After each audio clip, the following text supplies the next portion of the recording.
ಗೃಹಲಕ್ಷ್ಮಿಯರ ಖಾತೆಗೆ ಜಮೆಯಾಗದಂತಹ 5,000 ಕೋಟಿ ಹಣ ಹಂಗಂದ್ರೆ ಎಲ್ಲ ಹೋಯಿತು? ರಾಜ್ಯ ಸರ್ಕಾರದ ವಿರುದ್ಧ ಕಿಡಿಕಾರಿದ್ದಾರೆ ನಿಖಿಲ್ ಕುಮಾರಸ್ವಾಮಿ ಅವರು. 2024-25ರ ಆರ್ಥಿಕ ವರ್ಷದಲ್ಲಿ ಕೇವಲ 10 ತಿಂಗಳು ಮಾತ್ರ ಹಣವನ್ನ ಕೊಟ್ಟಿದ್ದಾರೆ. ಫೆಬ್ರವರಿ ಮಾರ್ಚ್ನ ಹಣ 5,000 ಕೋಟಿ ರೂಪಾಯಿ ಯಾಕೆ ಹಾಕಿಲ್ಲ ಇನ್ನುವರೆಗೂ? ಬಜೆಟ್ನಲ್ಲಿ ಪ್ರಾವಿಷನ್ ತೋರಿಸಿದ್ರು, ಮಹಿಳೆಯರ ಖಾತೆಗೆ ಹಣ ಹಾಕಿಲ್ಲ ಇನ್ನುವರೆಗೂ. 2024-25ರ ಆರ್ಥಿಕ ಲೆಕ್ಕಾಚಾರ ಪ್ರಕಾರ ಅಂದ್ರೆ 28,000 ಕೋಟಿ ವೆಚ್ಚ ಮಾಡಲಾಗಿದೆ. 10 ತಿಂಗಳಲ್ಲಿ 23,000 ಕೋಟಿ ಗೃಹಲಕ್ಷ್ಮಿಗೆ ಹಾಕಲಾಗಿದೆ. ಉಳಿದ 5,000 ಕೋಟಿ ಎಲ್ಲ ಹೋಯಿತು? ಏನ್ ಮಾಡಿದ್ರಿ? ಈ ಗ್ಯಾರಂಟಿ ಯೋಜನೆಗಳನ್ನ ನಿಭಾಯಿಸುವಲ್ಲಿ ಸರ್ಕಾರ ವಿಫಲವಾಗಿದೆ ಅಂತ ಹೇಳಿ ನಿಖಿಲ್ ಕುಮಾರಸ್ವಾಮಿ ಕಿಡಿಕಾರಿದ್ದಾರೆ. ಇದರಲ್ಲಿ ಗೃಹಲಕ್ಷ್ಮಿ ಅಂತಕ್ಕಂಥ ಯೋಜನೆಯ ಬಗ್ಗೆ ಕಾಂಗ್ರೆಸ್ನವರು ಕೆಲವೊಂದಷ್ಟು ಅವರ ಪ್ರಣಾಳಿಕೆಯಲ್ಲಿ ಹಿಂದೆ ಒಂದಷ್ಟು ಮಾತುಗಳನ್ನ ಕೊಟ್ಟಿದ್ದರು. ಆ ಮಾತಿನಂತೆ ಬಹುಶಃ ಒಂದು ದೊಡ್ಡ ಮಟ್ಟದ ಒಂದು ಸಂಚಲನ ಇಡೀ ರಾಜ್ಯದಲ್ಲಿ ಎಲ್ಲ ತಾಯಂದಿರುಗಳಿಗೆ, ಮನೆಯ ಹೆಣ್ಮಗಳೇನಿದ್ದಾಳೆ ಅವಳಿಗೆ 2,000 ರೂಪಾಯಿ ಪ್ರತಿ ತಿಂಗಳು ಅವರ ಖಾತೆಗೆ ಜಮಾ ಮಾಡ್ತೇವೆ ಅಂತಕ್ಕಂಥದ್ದನ್ನು ಕಾಂಗ್ರೆಸ್ನವರು ಭಾಳ ಸ್ಪಷ್ಟವಾಗಿ ಅವರ ಪ್ರಣಾಳಿಕೆಯಲ್ಲಿ ತಿಳಿಸಿದರು. ಅಲ್ಲಿಂದ ಹೆಚ್ಚು ಕಮ್ಮಿ 1,28,00,000 ಜನ ಅಂದರೆ ಮಹಿಳೆಯರು, ಅವರನ್ನು ಗುರುತಿಸಿ ಫಲಾನುಭವಿಗಳಾಗಿ ಅವ್ರಿಗೆ ಪ್ರತಿ ತಿಂಗಳು 2,000 ರೂಪಾಯಿ ಹಾಕ್ತೇವೆ, ಅವರ ಖಾತೆಗಳಿಗೆ ನೇರವಾಗಿ DBT ಟ್ರಾನ್ಸ್ಫರ್ ಮಾಡ್ತೇವೆ ಅಂತಕ್ಕಂಥದ್ದನ್ನ ಕಾಂಗ್ರೆಸ್ನವರು ಹೇಳಿದರು. ಇದರಲ್ಲಿ ನಮ್ದು ಯಾವುದೇ ತಕರಾರಿಲ್ಲ. ಯಾವತ್ತಿಗೂ ಕೂಡ ಜನತಾದಳ ಪಕ್ಷ ಗ್ಯಾರಂಟಿಗಳು ಕೊಡ್ತಕ್ಕಂಥ ವಿಚಾರದಲ್ಲಿ ನಮ್ದು ಯಾವುದೇ ರೀತಿ ಆಕ್ಷೇಪಣೆಗಳಿಲ್ಲ. ಆದರೆ ಇವತ್ತಿನ ಪ್ರೆಸ್ ಮೀಟು ಮಾಡ್ತಾ ಇರ್ತಕ್ಕಂಥ ಮೂಲ ಉದ್ದೇಶ ಇಷ್ಟೇ. ಗ್ಯಾರಂಟಿಗಳ ಹೆಸರಲ್ಲಿ ಸರಿಸುಮಾರು 1 ರೂಪಾಯಿ ಅಲ್ಲ, 1 ಕೋಟಿ ಅಲ್ಲ, 10 ಕೋಟಿ ಅಲ್ಲ, 100 ಕೋಟಿ ಅಲ್ಲ, ಹೆಚ್ಚು ಕಮ್ಮಿ 5,000 ಕೋಟಿಯಷ್ಟು ದೊಡ್ಡ ಪ್ರಮಾಣದ ಹಣ ಇವತ್ತೇನು ರಾಜ್ಯದ ಮಹಿಳೆಯರಿಗೆ ತಲುಪಬೇಕಾಗಿತ್ತು, ಅದರಲ್ಲಿ ದೊಡ್ಡ ಮಟ್ಟದಲ್ಲಿ ಲೋಪಗಳಾಗಿರ್ತಕ್ಕಂಥದ್ದು ನಮ್ಮ ಕಣ್ಣೆದುರುಗಡೆ ಏನು ಕಾಣ್ತಾ ಇದೆ. ಈ ಲೋಪದೋಷಗಳು ನೆನ್ನೆ ಮೊನ್ನೆ ಆಗಿರ್ತಕ್ಕಂಥ ವಿಚಾರ ಅಲ್ಲ. ಇದು ಎಲ್ಲ ಮಾಧ್ಯಮದ ಸ್ನೇಹಿತರು ತಮಗೂ ಗೊತ್ತಿದೆ. 1 ವರ್ಷಕ್ಕೂ ಮಿಗಿಲಾದಂಥ ಹಳೆಯ ವಿಚಾರ ಇದು. ಯಾವುದಕ್ಕೋಸ್ಕರ 1 ವರ್ಷದ ಹಳೆಯ ವಿಚಾರ ಇವತ್ತು ಪಕ್ಷದ ಕಚೇರಿಯಲ್ಲಿ ನಾವು ಪ್ರಸ್ತಾಪ ಮಾಡ್ತಾ ಇದ್ದೇವೆ ಅಂದರೆ, ಏಕೆಂದರೆ ಇಲ್ಲಿವರೆಗೂ ನಮಗೆ ಯಾವುದೇ ರೀತಿಯಾದಂಥ ಉತ್ತರ ಸಿಕ್ಕಿಲ್ಲ. ಪ್ರಾರಂಭಿಕ ಹಂತದಲ್ಲಿ ತಾಂತ್ರಿಕವಾದಂಥ ಲೋಪದೋಷಗಳು ಆಗಿದೆ ಅಂತಕ್ಕಂಥದ್ದನ್ನು ಸರ್ಕಾರ ಮೇಲ್ನೋಟಕ್ಕೆ ವ್ಯಕ್ತಪಡಿಸಿದ್ರೂ ಕೂಡ ಇದರ ಆಳ ಆಗ್ರಹವನ್ನು ತಿಳಿತಾ ಹೋದರೆ ಎಲ್ಲೋ ಒಂದು ಕಡೆ ಸರ್ಕಾರ ಮೌನಕ್ಕೆ ಶರಣಾಗಿರ್ತಕ್ಕಂಥದ್ದು.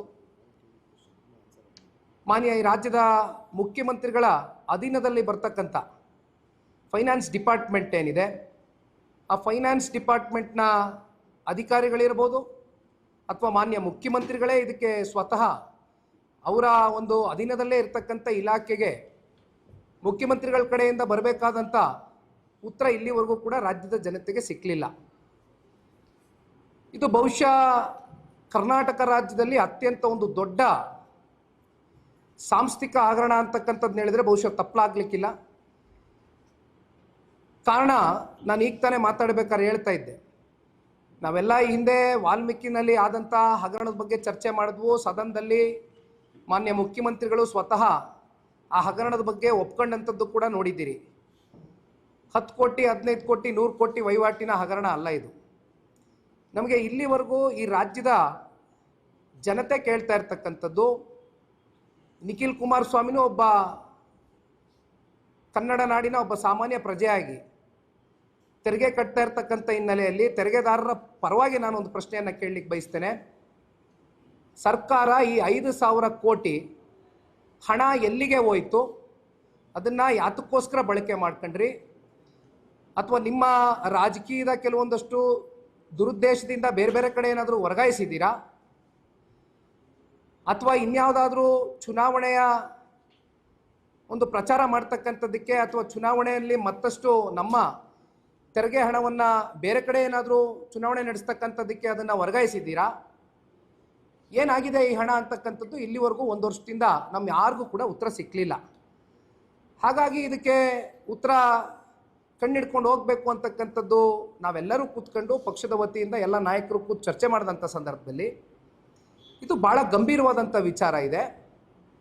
ಇದು ಅಷ್ಟು ಲಘುವಾಗಿ ಪರಿಗಣಿಸ್ತಕ್ಕಂಥ ವಿಚಾರ ಅಲ್ಲ. ನಾನು ಹೇಳ್ದಂಗೆ ಸಣ್ಣ ಪುಟ್ಟ ವಹಿವಾಟಿನ ವಿಚಾರ ಅಲ್ಲ. 5,000 ಕೋಟಿ ಇವತ್ತು ಕಂಪ್ಲೀಟಾಗಿ ಮಿಸ್ಮ್ಯಾನೇಜ್ಮೆಂಟ್ ಆಗಿದೆ ಅಂದರೆ ಇದಕ್ಕೆ ನೇರವಾಗಿ ಹೊಣೆಗಾರಿಕೆ ಈ ರಾಜ್ಯ ಸರ್ಕಾರ, ರಾಜ್ಯದ ಮಾನ್ಯ ಮುಖ್ಯಮಂತ್ರಿಗಳು, ಜೊತೆಯಲ್ಲಿ ಫೈನಾನ್ಸ್ ಡಿಪಾರ್ಟ್ಮೆಂಟ್ನ ಅಧಿಕಾರಿಗಳು ಕೂಡ ಇದಕ್ಕೆ ಉತ್ತರ ಕೊಡಬೇಕಾಗ್ತದೆ ಈ ಸಂದರ್ಭದಲ್ಲಿ. ಆ ನಿಟ್ಟಿನಲ್ಲಿ ಕೆಲವೊಂದಷ್ಟು ಡಾಕ್ಯುಮೆಂಟೇಷನ್ಗಳನ್ನ ರೆಡಿ ಮಾಡಿದ್ದೇನೆ, ಒಂದಷ್ಟು ಅಧ್ಯಯನವನ್ನು ಮಾಡಿದ್ದೇನೆ. ಅದನ್ನು ತಮ್ಮ ಮುಂದೆ ಕೂಡ ಇಡಲಿಕ್ಕೆ ಬಯಸ್ತೇನೆ. ಒಂದೊಂದಾಗಿ ಹೇಳಲಿಕ್ಕೆ ಇಷ್ಟಪಡ್ತೇನೆ. ಯೋಜನೆ ಘೋಷಣೆ ಮತ್ತು ಆರಂಭಿಕ ಸರ್ಕಾರಿ ಆದೇಶಗಳು ಅಂದರೆ ಯಾವತ್ತು ಡೇಟ್ಗಳು ಮತ್ತು ಆರ್ಡರ್ಸ್ಗಳು ಎಲ್ಲಿಂದ ಶುರು ಆಯಿತು, ಎಲ್ಲಿಂದ ಜಾರಿ ಆಯಿತು ಈ ಒಂದು ಯೋಜನೆ ಅಂತಕ್ಕಂಥದ್ದು ಡೇಟ್ ಸಮೇತವಾಗಿ ತಿಳಿಸ್ತೇನೆ. 2023 20/05 ಅನುಮೋದನೆ ಆದೇಶ ಆಯಿತು.